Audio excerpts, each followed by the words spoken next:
Doug,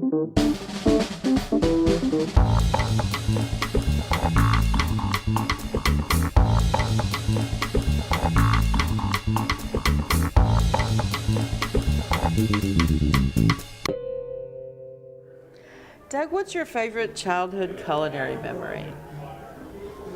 My mother used to tell this story. It tickled her so much, but I was, I think, a first grader at Emmett Field School, and I've always loved to eat, and that's probably the number one reason why I've endured in this business. But she told me the story. I'd forgotten all about it, but she said I came home from school one day, and I had written down the recipe for the peas that they served at school that I wanted my mom to try to duplicate.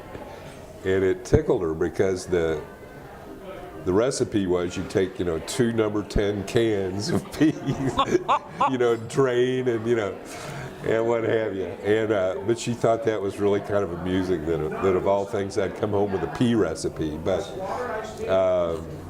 it just goes to show you that I did have an early interest in food.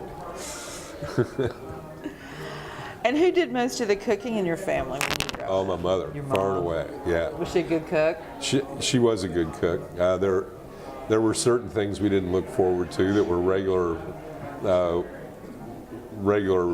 menus, but for the most part, yeah, she was a great cook, and she got better and better. After the kids left, she became a even much more accomplished cook, and she had more time to spend on it, I suspect. Yeah, with 4 kids running around the house, it's a wonder dinner ever hit the table, I guess.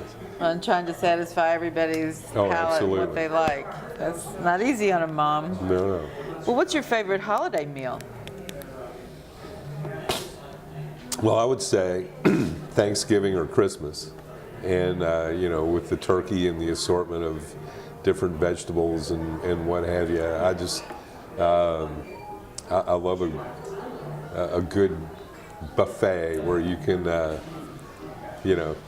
where nobody notices how much you're overeating because they are too. You can just keep going back and then go watch some football. And yeah, absolutely. Yeah. Well, no, we would usually stay at the table and argue politics for a while. Oh. That could make for an interesting holiday. Oh, yeah, absolutely. So are there any culinary traditions from your childhood that you still follow as an adult? The tuna noodle casserole, which has fallen off the menu, fortunately, as have the tamales. Well, what 3 items would we always find in your refrigerator? There will always be a good cheese of some sort. Let's see. There'll always be a bottle of white or rosé wine, or sparkling. All 3 in all likelihood. And not in the refrigerator, but in my pantry, I'll always have sardines. That's my go-to meal. I love sardines. It's one of the healthiest. Yeah, it's one of the best things you can eat. Yeah. So who knew? I just always liked it. Little wine, little sardines. Oh, yeah. That's nice. Yeah. Yeah, if I'm just too tired to go out, I'll have sardines and have a couple glasses of wine. Ooh, that sounds so good. So, what is your favorite food? I would say seafood.